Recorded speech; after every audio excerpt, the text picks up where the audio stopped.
They say family is supposed to be your safe place, the people who know you best and love you anyway. But that's not always true. Sometimes, family is just the first group of people to teach you what betrayal feels like. My name's Julian. I'm 27, and 2 years ago, I had a roof over my head, a modest savings account, and the kind of blind trust in my relatives that only someone who hadn't been tested would still have.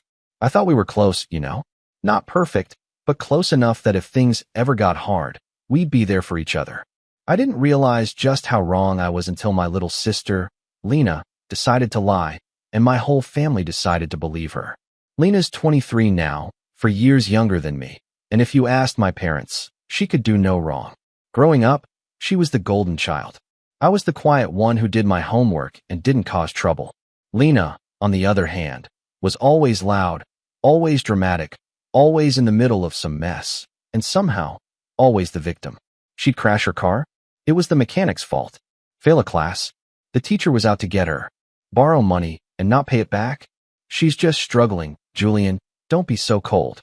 I can't count how many times my parents bent over backwards to make her life easier, while I was told to toughen up or stop making things harder than they need to be. I resented it sometimes, but I told myself that was just how families worked. Some people needed more help than others.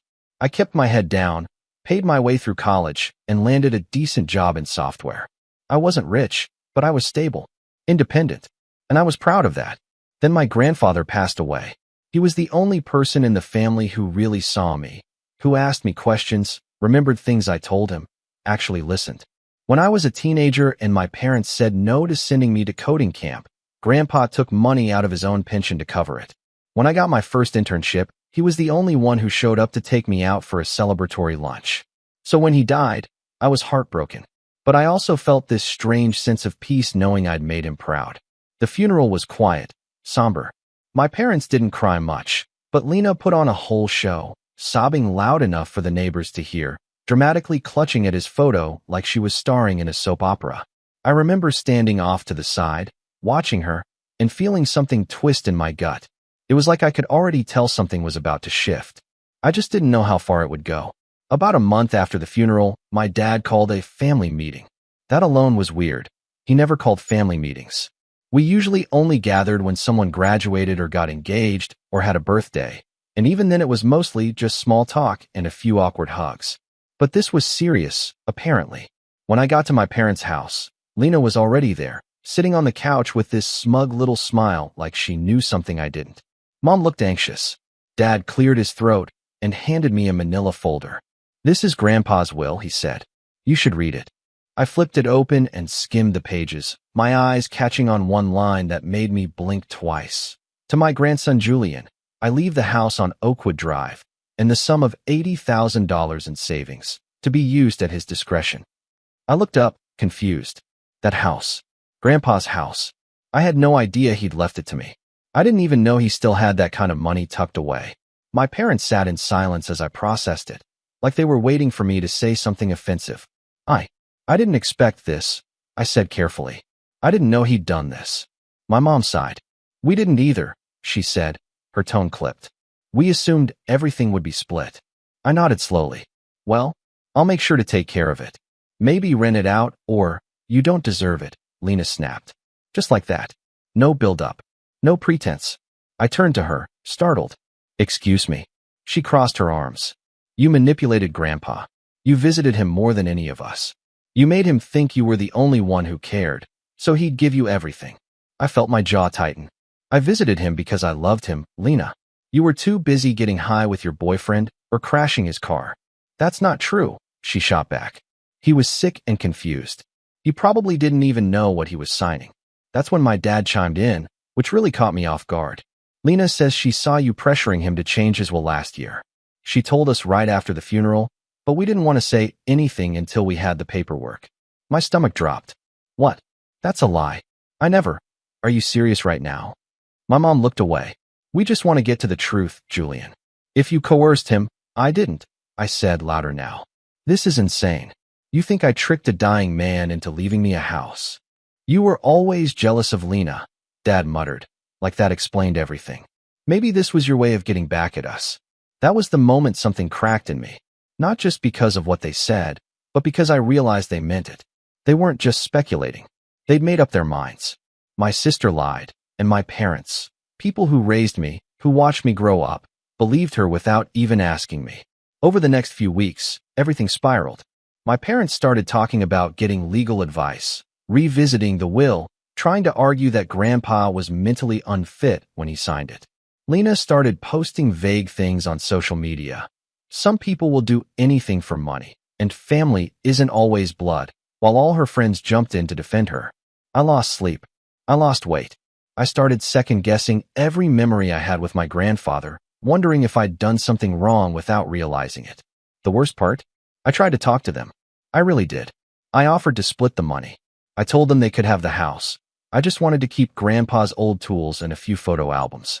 But that only made things worse. Lena spun it into more proof that I felt guilty. My dad called me manipulative. My mom said, "It's too late to fix things with bribes, Julian." I was cut off. Emotionally, financially, completely. My parents told me they didn't want to see me until I told the truth. I told them I already had. They said, "Then I guess this is goodbye." And just like that, I was out. But it got worse. So much worse. And the next part of this story? That's where everything started to unravel, for all of us. Including me. Especially me. The first month after my family iced me out was surreal. It was like getting excommunicated from a cult I didn't realize I was in. Suddenly, I wasn't invited to dinners. Group chats I used to be in mysteriously disappeared. My Aunt Nancy stopped liking my posts, and even my cousin Dylan, who I used to tutor in algebra, left my messages on read. It wasn't just cold shoulders. It was calculated. Like I was a virus they were quarantining. Lena's lie had spread like wildfire, and no one bothered to check the truth. Because the story was easier when I was the villain. I kept thinking they'd come around. That they'd realize how absurd it all was. That maybe they'd see Lena's Instagram story of her partying 3 nights a week and wonder how that lined up with her victim sob story. But no, my parents doubled down. They started looking into lawyers, trying to challenge Grandpa's will. Every few days I'd get a vague, threatening text from my dad like, "We can do this the easy way or the hard way." Or, "If you had any honor, you'd do the right thing." At first I ignored them. Then I started saving screenshots. I was still trying to be the bigger person. Still holding on to hope. Until one afternoon I came home from work and found an envelope taped to my apartment door. It was from a local law firm. My stomach sank before I even opened it. Inside was a formal notice of intent to contest the will. And listed in the complainants section, my father, my mother, and Lena. They weren't just mad anymore. They were trying to take everything. I remember dropping the envelope on the kitchen table and just sitting there, staring at nothing. I hadn't touched a cent of Grandpa's money. The house was sitting empty because I didn't feel right doing anything with it yet. I'd been paying for upkeep, mowing the lawn, utilities, security cameras, all out of my own pocket. And now they were accusing me of fraud, of elder abuse, of manipulating a man I loved like a second father. I felt sick. That night, I called my mom. I didn't want to fight. I just wanted answers. She picked up on the second ring. "Julian," she said, like I was some stranger who'd interrupted her dinner. "You're really doing this?" I asked. "You're letting this go to court?" There was a pause. Then, flatly, "We need to correct an injustice." I almost laughed. "You think I'm the injustice?" "You took advantage of your grandfather," she said quietly. He was confused. "Sick. Lena saw you pressuring him to sign that paper, and that never happened." I snapped. "She made that up. You're tearing this family apart over a lie." Another pause. "Sometimes," she said, "people do things when they're desperate." I was stunned, not by what she said, but how calm she was saying it. Like none of this mattered. Like she could throw me into the fire without blinking. And then she said something I'll never forget. "Lena's had a harder life than you, Julian. She's always struggled. You've always been fine. You'll land on your feet." That was it. That was the explanation. I could endure it, so I should. I hung up without another word. The legal fees started piling up quickly. I met with an estate attorney who reviewed everything and assured me that the will was solid. "They don't have a case unless they can prove coercion," he said. "Do they have evidence?" "Only a story," I replied. He nodded. "Then you're fine. But you'll still need to show up. And it's going to cost you." And it did. Thousands of dollars just to defend what was legally mine. I started budgeting hard, cutting back on every non-essential expense. pausing contributions to my savings, even taking on some freelance gigs in the evenings to stay afloat. Meanwhile, Lena's little narrative was gaining traction. She started telling people I was hoarding the inheritance, that I'd stolen her future. One day I found out through an old college friend that she'd posted a TikTok crying about how her brother robbed her blind after their grandfather died and left her with nothing. The comments were full of people saying things like, "He's disgusting," and "I hope she sues him into the ground." She'd turned our grief into content. But the worst came a few weeks later. I just finished a grocery run and was unloading bags into my apartment when I got a call from the property manager. "Hey, Julian," he said, sounding weirdly formal. "We've had some concerns raised by the community. Someone left an anonymous tip that you're using your unit to run some kind of inheritance scam." My heart dropped. "What?"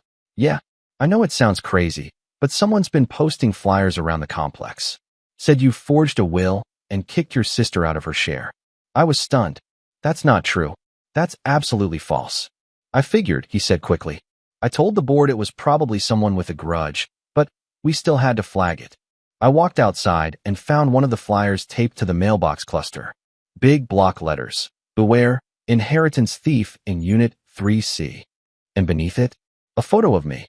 A grainy image from my LinkedIn profile, probably cropped without context. I stood there for a long time, paper in my hand, cars driving by like nothing was wrong, and for the first time in months, I felt something snap. It wasn't just the lie. It was the campaign. The quiet war my sister had waged against me behind closed doors and through whispers, until my name was dirt and my own neighbors were giving me side eyes. That was the moment I realized this wasn't about the house or the money. It was about something deeper. Lena didn't just want what Grandpa gave me. She wanted to ruin me for having it. I tried to file a report, but since the flyers were unsigned and there was no camera footage of who posted them, the police couldn't do much. "You can pursue a civil defamation suit," one officer told me. "But it's hard to prove unless you have direct evidence she was behind it." I didn't. Not yet. Still, I couldn't stay there anymore. Every trip to the mailbox felt like a walk of shame. I started noticing neighbors whispering. A few people stopped holding the elevator. One guy in the laundry room made a joke under his breath that I was the next Anna Delvey. I knew Lena had done this. She always did just enough to stay one step away from consequence. I wasn't about to let her win. So I packed up my essentials and moved into the Oakwood house. Grandpa's house. My house. It was quieter there, older, with creaky floors and faded curtains. But it felt like a sanctuary. I dusted off his old recliner, pulled out a few albums from the closet, and sat in the living room for hours, just breathing. For the first time in months, I felt like I could hear myself think. But the peace didn't last, because 3 days later, I got a notice from the county. Someone had reported the house as abandoned and potentially unsafe. An inspection was scheduled. If the property failed, it could be flagged for violation fines. I was livid. The lawn was trimmed, the mail collected, everything was in order. But someone wanted to make it look like I was neglecting it. I didn't even need to guess who. That same day, I got a text from my dad. No greeting, no explanation, just a screenshot of a Zillow listing for Grandpa's house, back from 2 years ago, with the text, "You're not even using it. Just give it to someone who will." I stared at the message for a full minute. Then I typed back, "You mean Lena?" His reply came instantly. "She deserves it more than you." No context, no apology, just that. I should have been used to it by now, but that one hurt in a different way. It wasn't just that they chose her over me. It was how little they thought I mattered, how disposable I'd become in their eyes. The legal case dragged on. Lena's lawyer tried to subpoena my financial records, arguing that my pattern of behavior showed intent to manipulate Grandpa. My lawyer shut it down fast, but the damage was done. My name kept getting dragged. Court date after court date was postponed. Months passed, and then my contract job ended. The company downsized, and I was one of the first to go. With most of my savings eaten up by legal fees, I had nothing left. No income, no support, no backup plan. I sold my furniture, canceled all my subscriptions, and finally had to let go of the apartment I'd stopped living in anyway. But the utilities on Grandpa's house were overdue now too, and I couldn't afford to fix the broken furnace. I started sleeping in my car when the nights got too cold, just until my next gig, just until something turned around. I told myself I wasn't homeless. Not really, just in transition. That's what I kept telling myself. Meanwhile, Lena was living in my parents' guest house rent-free, driving a newer car than me, taking selfies at brunch with captions like, "Hard work pays off," and "Surround yourself with real ones." And the real kicker? She was planning a trip to Costa Rica to decompress from all the family drama. The only reason I knew that? Because she posted a TikTok from the airport, dancing. And that was the moment I stopped trying to fix things. That was the moment I started planning something else. For the first time in my life, I didn't have a permanent address. I rotated between Grandpa's old Ford Escape and a friend's basement couch when I could. I didn't tell many people. The ones who noticed my sudden quiet on social media probably assumed I was just laying low during the legal drama. In reality, I was living off instant noodles and coffee refills from a gas station with Wi-Fi. Every night, I'd scroll through job boards until my eyes hurt. Most offers were too competitive or too underpaid. The ones that fit? They ghosted me after one interview. At first, I kept thinking, this is temporary. Something will break soon. But weeks turned into months, and rock bottom stopped feeling like a place I was visiting. It felt like my new zip code. I kept waiting for my parents to reach out. For someone, anyone, from my family to check on me. Ask if I was eating. If I needed anything. But silence has a weight to it. It settles on your shoulders like dust until you stop noticing how heavy it is. Nobody asked where I went. Nobody wondered why I'd stopped showing up to birthdays. It was like I'd never existed. And yet somehow, Lena kept the spotlight firmly on herself. According to her Instagram, she was a healing empath working through generational trauma, whatever that meant. Her captions read like therapy buzzwords strung together with glitter emojis. Protect your peace. Release what no longer serves you. Meanwhile, she was actively trying to evict me from my own legal inheritance. But anger only fueled me for so long. At some point, I stopped wanting revenge and just wanted relief. I was too tired to fantasize about payback. I just wanted to stand up without my legs shaking. One night, in the back seat of my car parked near a dimly lit park, I opened Grandpa's old toolbox. He'd kept it in the trunk ever since I helped him move into Oakwood. There was this small wooden box inside it that I'd never paid much attention to. I opened it out of boredom, and that's when I found it. A flash drive, labeled in Grandpa's handwriting, for Julian. My heart started pounding. I plugged it into my laptop immediately.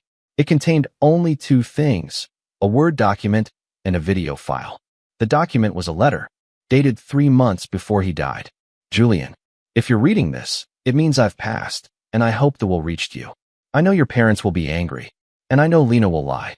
I'm sorry for that, but I've watched how this family treats you. You're the only one who ever showed up for me without needing something. You listened. You helped. You never asked for anything in return. The house is yours. The savings are yours. Not because I pity you, but because I trust you to build something with them. I know your heart, and I know that even when they try to tear you down, you'll find a way to stand tall. You always have. I love you, more than I ever said out loud. Grandpa, I didn't cry immediately. I just stared at the screen, my eyes burning for more than just the glow. That one paragraph had more love in it than I'd felt from my parents in years. And the video? It was a selfie recording. Grandpa's voice cracked as he spoke. Hey, kiddo. I know you hate sappy stuff, so I'll keep this short. If they ever try to say I didn't mean what I wrote in the will, show them this. I wasn't confused. I wasn't pressured. I chose you. You're gonna do great things, Julian. Don't let them make you small. I saved both files in 3 places. I emailed them to myself. I backed them up twice. Then I sat there in the dark, with my coat over my legs and the engine off, and I finally let myself cry. Not because I was broken, but because I finally remembered that I wasn't. The next morning, I shaved for the first time in a week. Took a real shower at the gym. I packed everything I had and left the car behind, walking straight into a co-working space downtown that offered free trials. I set up at a desk and got to work. I'd always been good at coding. Clean, simple, elegant solutions. I'd done freelance here and there, helping small businesses build apps or automating back-end systems. But I never thought of it as more than a side hustle. Until now. Now I didn't have time to second-guess myself. I took every low-paying gig I could find. Logo animations, web scraping, small Shopify edits. It wasn't glamorous, but it bought me coffee and time. 2 weeks in, I cold emailed a startup I admired. One of those scrappy teams making AI tools for small e-commerce stores. Their app was clunky, their back-end code was inefficient, and they were clearly struggling to scale. I didn't ask for a job. I just rewrote a section of their app, showed how it ran faster, and included a link to a GitHub repo with clean documentation. They replied in 2 hours. Can you hop on a Zoom? That call turned into a freelance contract. The contract turned into steady hours. The steady hours turned into real income. It wasn't just money, it was purpose. Every sprint meeting, every code push, every bug fix, it made me feel like I was climbing again. Meanwhile, I stayed quiet about the legal case. Didn't respond to texts from Dad. Didn't retaliate to Lena's vague digs. I focused on stacking wins. Quiet ones. I took Grandpa's savings and reinvested some into fixing up the Oakwood house. Not too flashy, just enough to make it safe. I replaced the furnace, repainted the kitchen, installed better locks. I got a P.O. box, updated my resume, swapped out my car registration to the Oakwood address. It was mine now. I started saying that out loud when I got the chance. Not the house. Not Grandpa's place. Mine. The court dates kept getting delayed. Lena's side tried everything. Character attacks, hearsay, even attempting to get her boyfriend to claim he'd witnessed me threatening Grandpa. My lawyer crushed it every time. Methodical. Calm. Facts only. And the whole time, I waited. Patient. Focused. Building. 6 months after my lowest point, the startup offered me a full-time role. Remote. Great benefits. Equity. They wanted me to lead a small team. It felt surreal. I accepted without blinking. I bought a real mattress. Replaced my shoes. Took myself out for steak. And then one morning, out of nowhere, I got a call. Not from Lena. Not from my parents. From the bank. Hi. This is Ms. Jernigan from Capital First. We're trying to reach your father regarding the foreclosure status on their secondary property.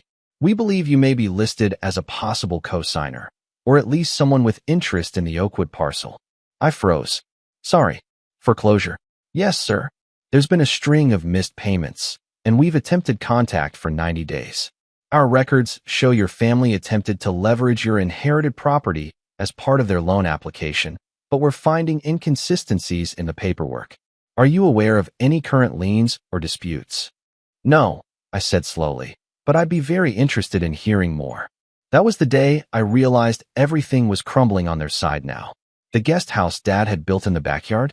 It had been funded by loans using inflated appraisals, and when my parents tried to expand it into a short-term rental, the local zoning board denied the permit. Lena had moved into that guest house thinking it was a permanent upgrade. Now it was on the chopping block. And I was just getting started. The foreclosure notice was more than just an alert. It was a signal flare in the dark, showing me exactly where to strike. Until then, I'd been surviving, rebuilding, piecing myself together. But now I saw the cracks forming in their carefully constructed world, the one they built on lies, stolen affection, and a trust fund they never earned. My family wasn't thriving without me. They were sinking, and they had no idea I was watching. The first thing I did was call Ms. Jernigan back, the bank representative. She was surprisingly candid. Your father and mother applied for a line of credit expansion, she said, her voice clipped and professional. The Oakwood property was listed as part of their declared assets, which raised red flags when we noticed the probate court dispute. I played dumb. Oh wow, they claimed my house as an asset. Yes, sir, she replied. We assumed it was jointly held or in contention. Is it not? I smiled to myself. No, the deed is in my name. Always has been. Probate confirmed it. I see, she said, her tone shifting slightly. That will affect the collateral arrangement. Thank you for your time. After we hung up, I sat in my kitchen, still sipping the same coffee from earlier, and I laughed. I laughed for the first time in months, long and real. They didn't just try to steal from me. They counted on me staying silent. They thought I'd fold, sell, settle. Instead, I'd built a life in the ashes they left me. And they, people who always thought they were the smartest in the room, didn't even realize the chessboard had flipped. But I didn't want to gloat. I wanted a plan. That's when I remembered Dylan, my cousin, Aunt Nancy's kid, the same cousin who used to come to me for help with his college essays and random coding projects. Unlike the others, Dylan never blocked me, never unfollowed, just quietly faded into the background when all the drama exploded. So I shot him a text. Me, hey, random question. You still living at your mom's? Dylan, yeah. Why? Me. I'll explain soon. You got 5 minutes to talk? He called immediately. At first, Dylan was hesitant, speaking carefully, like he wasn't sure which version of me he was talking to. But once I explained everything, the drive Grandpa left me, the bank's foreclosure notice, the proof of ownership, he started opening up. I knew something was off, he said. Lena's been acting like a TikTok celebrity for months. Meanwhile, your dad's been trying to flip the guest house into an Airbnb, and it's not even zoned for that. He poured money into that thing thinking it'd pay off. I stayed quiet, letting him talk. And there's more, Dylan added. Aunt Nancy said your parents were fighting about money at dinner last week. Something about the loan officer pulling out, and Lena refusing to go back to the original deal. I perked up. What original deal? No idea. But whatever it was, it's falling apart. That was all I needed. I wasn't going to confront them. That wasn't enough. What I wanted was for them to see me, really see me, right when their little empire started collapsing. I wanted the truth to echo in the vacuum they created. So I called my lawyer.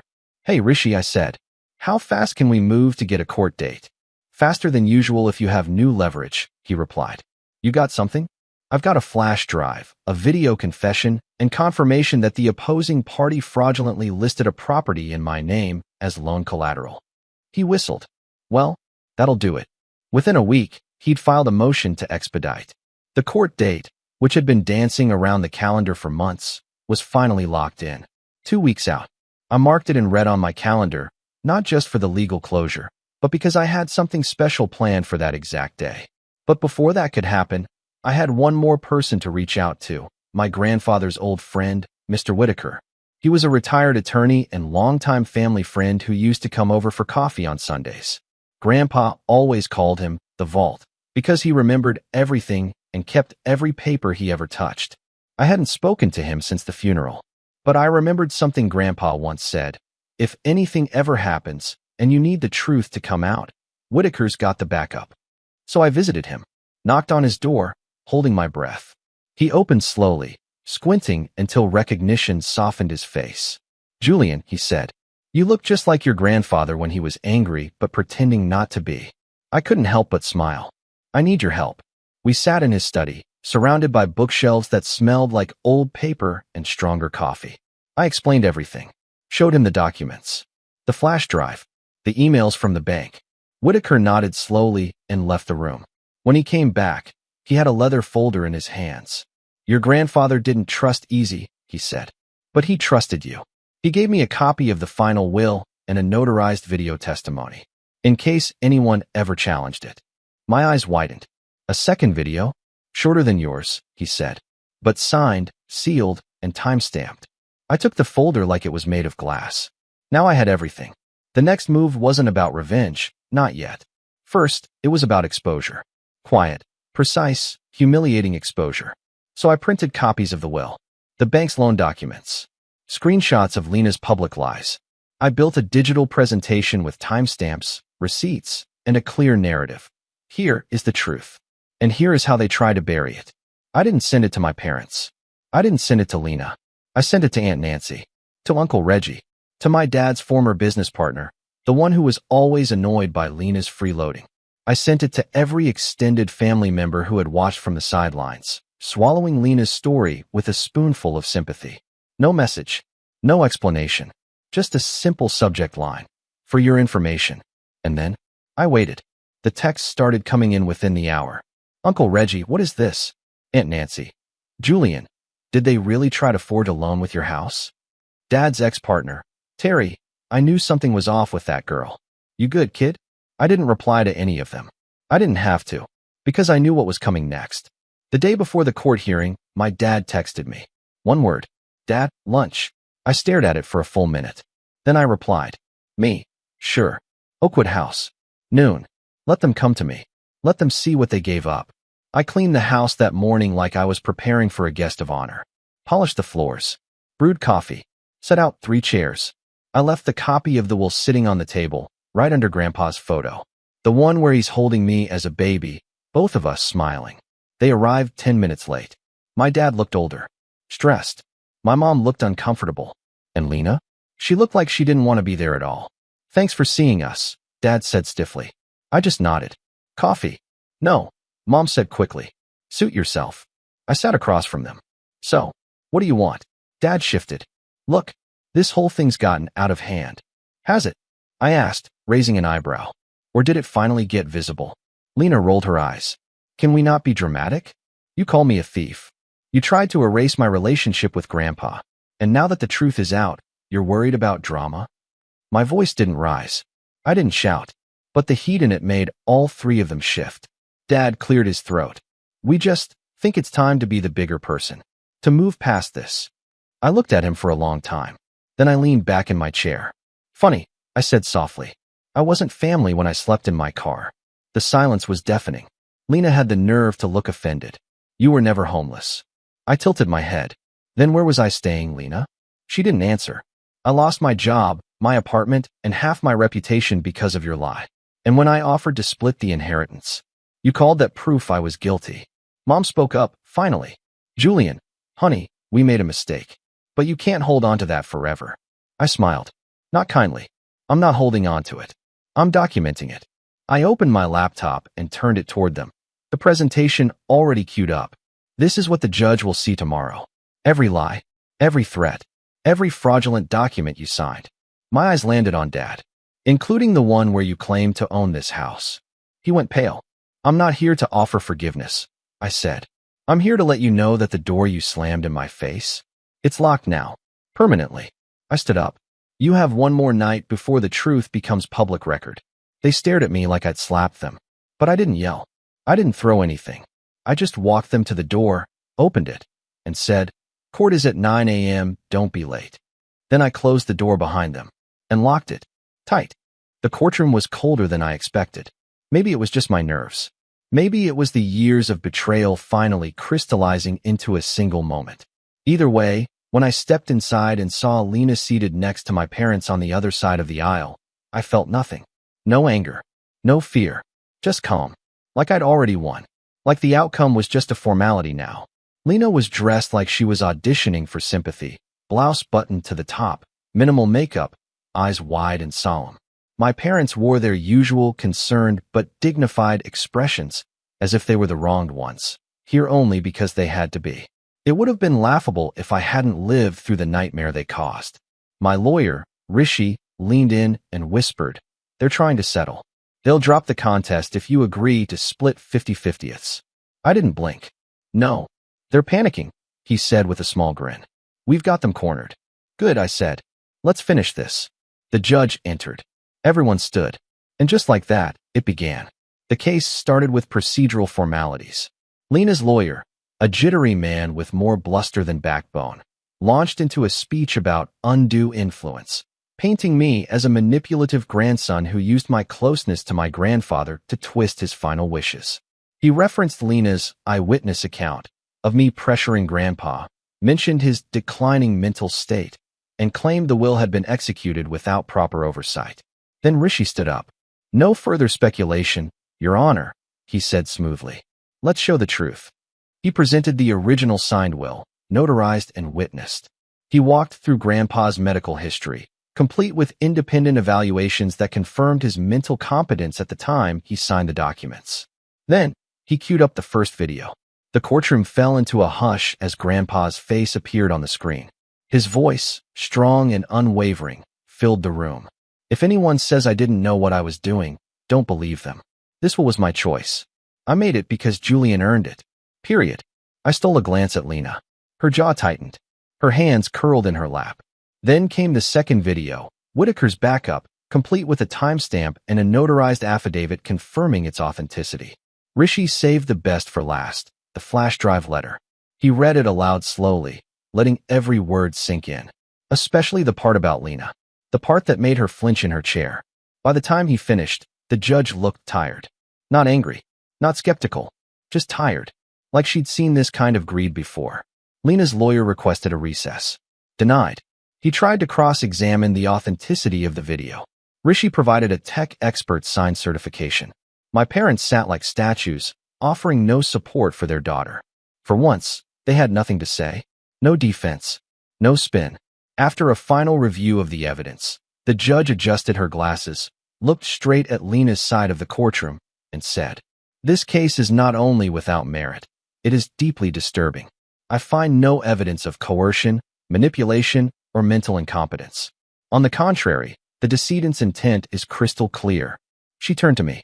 Mr. Hale, the court affirms your sole inheritance of the Oakwood property and attached assets. Furthermore, you are entitled to pursue reimbursement for legal fees and damages related to defamation, should you choose to file separately. Then she looked back at Lena and my parents. And to the plaintiffs. Let this be a reminder that grief is not a license to exploit. Case dismissed. The gavel hit. It was done. Lena stood up too quickly and nearly stumbled. My mother reached for her arm, but she yanked it away. My father didn't move. He stared straight ahead like a man who just realized he bet everything and lost. They didn't speak to me as I walked past them. But I stopped. Just for a second. I looked Lena in the eye and said, "You ruined your own future." Grandpa saw it. I just confirmed it. Then I left. The fallout came quickly. 2 weeks after the ruling, the foreclosure finalized on my parents' guest house. Turns out the loan they took out, under the false pretense that Oakwood was a co-owned asset, violated the terms of their agreement. Once the bank verified that the property was solely mine, their collateral evaporated. Without it, the loan defaulted. Fast. I didn't even have to lift a finger. Just let the system do its thing. The guest house was seized. The renovations they sank tens of thousands into? Wasted. My parents were forced to take out a second mortgage on their home to avoid losing it too. I heard through Dylan that they had to cancel 2 vacations and were dipping into retirement funds to make ends meet. Mom started selling jewelry online. Dad cut his golf club membership. The tight-lipped suburban pride they wore like armor? Gone. As for Lena, well, her pity party dried up once the court records went public. She tried to spin it at first, posted some teary-eyed TikTok about being silenced by legal red tape and toxic generational wealth, but the comments weren't buying it anymore. Someone posted a clip of the judge's ruling, and it went viral in the small community of people who had once believed her. Sponsors pulled out. Her Instagram following tanked. Even some of her friends ghosted her. She tried reaching out once. Just once. She emailed me under a fake name. Something like lenatruth2025@gmail.com. The message was short. I'm sorry. I was in a bad place. I just didn't want to feel like Grandpa loved you more than me. Maybe we can start over. I didn't respond. Some things don't deserve a second chapter. I moved fully into Oakwood a few weeks later. Turned Grandpa's old study into a sleek home office. Repainted the living room. Framed the flash drive letter and hung it next to a photo of him and me fishing when I was 10. Every corner of the house now held something real. Something earned. Something mine. And that startup job? I got promoted. I now manage a small but brilliant dev team. I lead meetings. Mentor interns. I get real respect. Not because of family ties or favoritism, but because I put in the work. And I survived. Sometimes people ask me about my family. I tell them the truth. That I don't have one. Not anymore. But I have peace. I have purpose. And I have proof that walking away from people who never saw your worth is the most powerful thing you can do. I kept one last thing from that day in court. The video of Grandpa, his voice strong and sure, telling the world I was enough. I play it sometimes when I need a reminder. And every time, it ends the same way. Him looking straight into the camera, eyes kind and steady, saying, "I chose you." So when people ask me how I did it, how I got my life back after everything, I just smile and say, by finally choosing myself.